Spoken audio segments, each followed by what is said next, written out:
কালি ৰাতি আমাৰ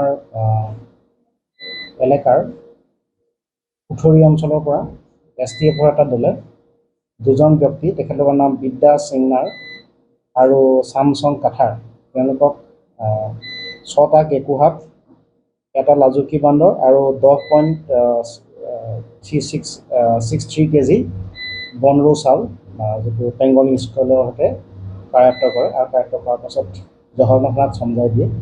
আৰু এই সংক্ৰান্তে এটা কেছ ৰেজিষ্টাৰ কৰা হ'ব আৰু তেওঁলোকৰ ওপৰত আইনী ব্যৱস্থা লোৱা হ'ব।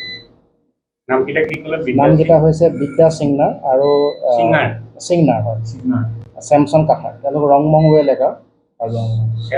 তেওঁলোক দীৰ্ঘদিন ধৰি এই কাৰ্যৰ সৈতে জড়িত আছিল। যিটো পৰিমাণত বস্তুখিনি তেওঁলোকে যোগাৰ কৰি আনিছে, গতিকে সেইটো এদিনীয়া মানুহ যেন অনুভৱ নহয়। তেওঁলোকৰ অভিজ্ঞ হ'ব লাগিব বা পুৰণা হ'ব লাগিব, কাৰণ ইমানখিনি বস্তু গোটোৱাটো নিশ্চয় এক্সপিৰিয়েঞ্চ বা অভিজ্ঞ মানুহে হ'ব। এইবিলাক কাৰ্বি আংলং জিলাৰ পৰা অনা বুলি কৈছে তেওঁলোকে আন্তঃৰাষ্ট্ৰীয় চক্ৰক বিকিবৰ কাৰণে চেষ্টা কৰি থাকোঁতে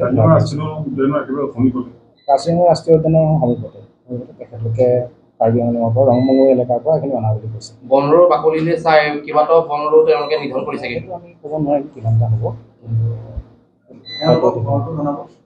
তেওঁলোকৰ ৰংমংগৈত